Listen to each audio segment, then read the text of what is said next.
Hello everybody, Jake, your resident content cowboy here, yeehaw, and we recently had a big balance patch here in Pokemon Unite, so I want to go over with you the winners and the losers from that balance patch, and the answers might shock you. Taking a look at the patch notes over on UniteDB.com, let's talk about Sableye first. Sableye got its knockoff and its Confuse Ray nerfed. Its knockoff seems to be nerfed in multiple ways where you are stunning opponents for a smaller amount of time. It also has an increased amount of cooldown from 7.5 seconds to 8.5 seconds, so there's another second before you're able to use this move, and Confuse Ray has a nerf on the duration of the time your opponents stay confused. Overall, I would say Sableye is sort of a winner of this patch.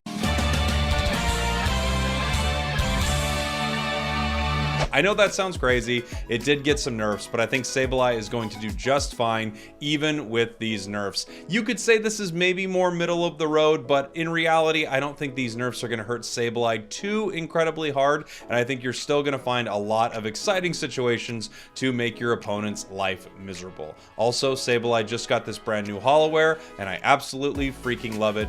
What a time to enjoy Sableye. I think you are still going to be a very, very difficult gremlin. Next up, Trevenant. I would say that Trevenant is a bit of a loser in this patch. Don't let Trevenant hear me say that. I don't want to get hit with two hammers in quick succession. I still think this Pokemon is doing very well, but a 2-second cooldown increase on Wood Hammer is pretty huge, and then Pain Split I actually think was not part of the build that really needed a nerf, and it got one. So Pain Split, now you decrease the amount of haste you get when you first link with an enemy, and the haste decays differently. So I originally thought that Trevenant was probably not going to get a nerf yet, as it had just sort of risen to prominence as a defender inside of Unite. However, I do think these nerfs are pretty reasonable for this Pokemon, a Pokemon that is still going to be really, really good. It's just there's no question that the Wood Hammer build is going to suffer a bit due to these cooldown reductions. Next up, Zoroark, who is a big winner of this patch. Obviously, buffs across the board for this Pokemon. This is known commonly in the community as the Battle Pass update, the Battle Pass buffs. When a Pokemon is going to be getting a big new piece of shiny Hollowware or is going to be part of a Battle Pass, the game decides to take a look at it and goes, oh, actually, you know what? This Pokemon might be underperforming in XYZ category. That is why Espeon is how it is right now, and how Zoroark could be in the future. Looking at the buffs here, Night Slash has received a cooldown reduction. You also have increased healing on it and an additional decrease in cooldown once you hit Night Slash Plus. I still don't really prefer Night Slash compared to Feint Attack through my own personal playstyle. I also think it's extremely difficult to play on any form of ping. That being said, these are nice buffs for this moveset. Feint Attack also getting cooldown reductions, and Cut getting another cooldown reduction as well. Overall, you're not really making this Pokemon any more powerful through stats or anything like that. We saw a pass on this Pokemon recently where they gave it some buffs there.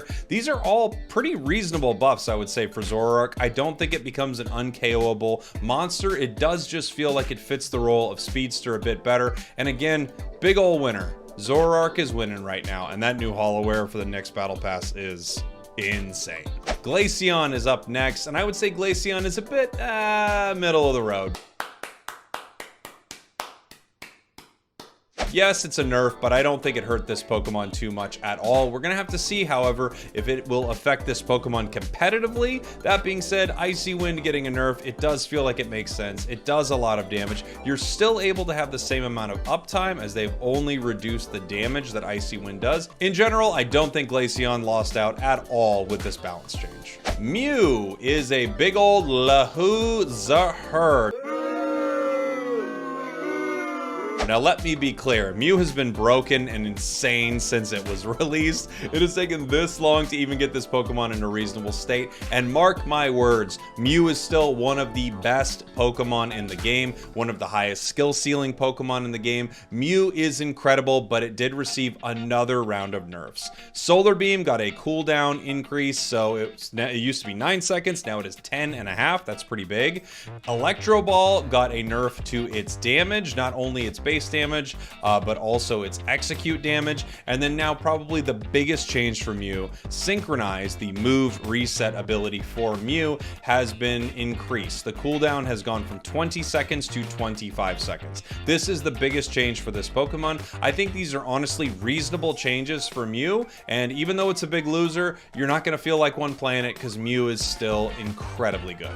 Let's talk about Charizard. Without question, one of the biggest winners for this patch, and I am so happy.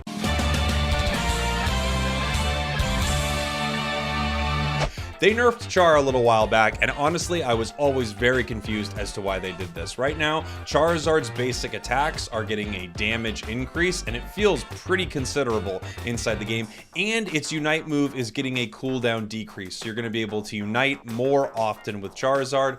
Thank you, thank you, thank you. I love Char in this game. I am so happy that they did this pass on this Pokemon. It really, really, really needed some love. All right, let's talk about it. Zacian. Zacian is a big winner on this patch.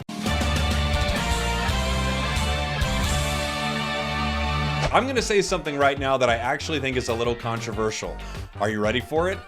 There is a nerf inside of this that is really significant. The agility nerf for Zacian is actually huge. It actually is a huge nerf for this Pokemon. It's just tough because you took a Pokemon that was already in the God tier. It was Arceus. It was everything. And you touched it a little bit with the nerf stick when we needed you to bludgeon it. We needed you to smash it over the head with the big old nerf stick right here. So let's take a look at what happened with Zacian. Your attack has changed to where early on your attack is lower than it used to be. This is a nice change. But by the time you get to level 15, it is actually the same as it used to be. So reasonable, I think, to lower the attack of this Pokemon. They probably could have done more. The big nerf for this is agility. So agility no longer cleanses when you use it. Essentially, you don't have a full heal on instant cooldown with this Pokemon. It also lowers the amount of haste.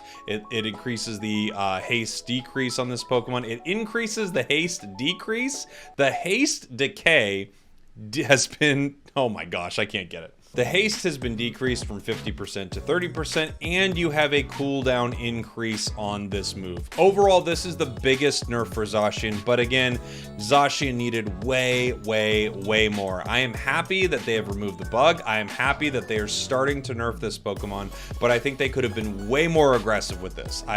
There's no reality in which they couldn't have been a little more aggressive. I know a lot of people just unlocked this Pokemon, and they don't want to make this thing useless, but for me, if you're listening, make this thing useless. Thank you. Let's talk about a few other losers briefly here. Zeraora didn't get any love at all, and that Pokemon probably could use a change at some point. I can't wait until they start looking at Zeraora again. Another big loser, Crustle. I love Crustle, but nothing that has happened in this patch is going to make Crustle any more viable, and it seems to be hanging out as a bottom tier defender pick. And this one is small, not a huge loser, but I would say that Goodra could have used just a little something, just a little touch here or there to make it a bit more competitive. Not a bad Pokemon by any means, but I do think Goodra is a little overshadowed by a lot of the defenders out right now, and with Lapras coming out, I think Goodra is just going to get lost in the shuffle here. Now let's talk about some big winners. Espeon is a huge winner. Espeon is crazy good right now, and they are not messing with this Pokemon.